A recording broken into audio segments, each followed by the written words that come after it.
for seeing what can go on with the thighs in a body.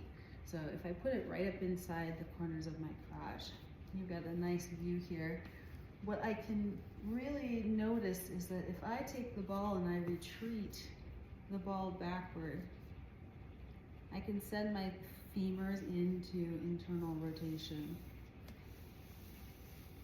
I'm trying to just let it be that. It will have an impact of all of the curves up and above my body in order to accommodate this orientation of the femurs.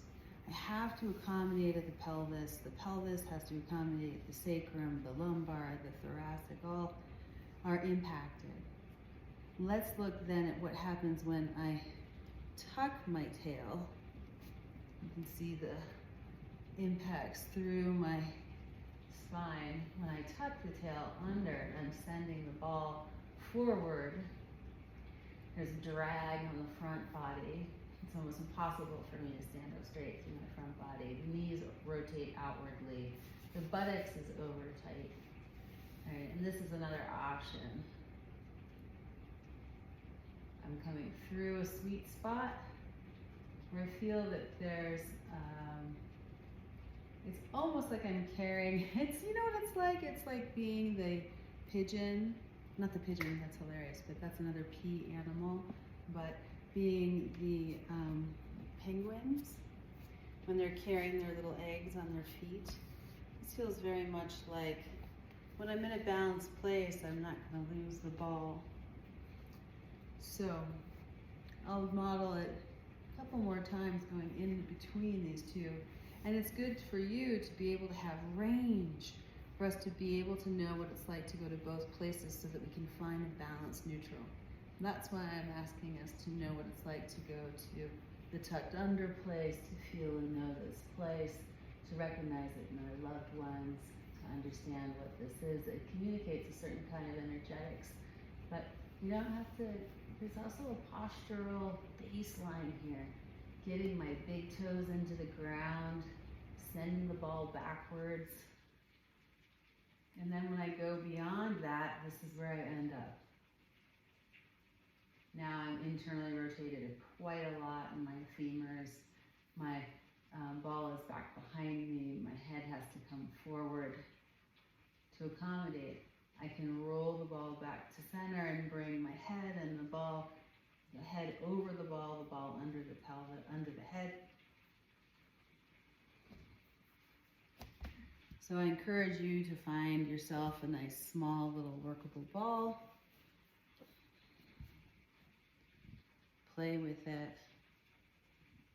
It feels really good to hold the ball as just even a beginning step, as a place to be. It feels very tonifying in terms of identifying and feeling midline.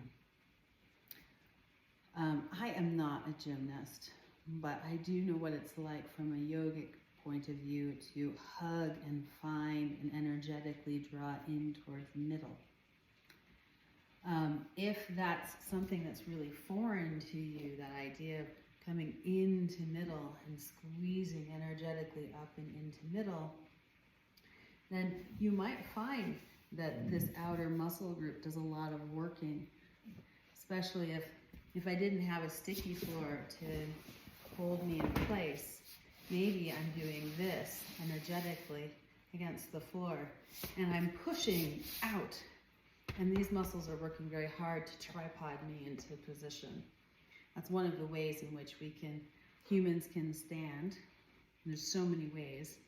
So it's really, as your extra inquiry is to play with being on slippery floors, to play with taking one side into midline and another side into midline. If my floor was really slippery quite enough, it's very hard for me to do it. It's too hard. Maybe bend my knees, even then it's too hard. I can't pull both sides in together. With maybe a slightly slippery floor, I could do that with more ease. But I can definitely do one side and the other, which feels really good. So that's my exercise for today on helping to relieve overworking glutes and hips, tight hips and glutes.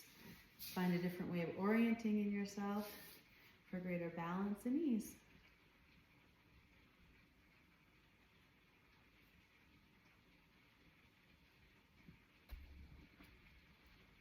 Have a wonderful day.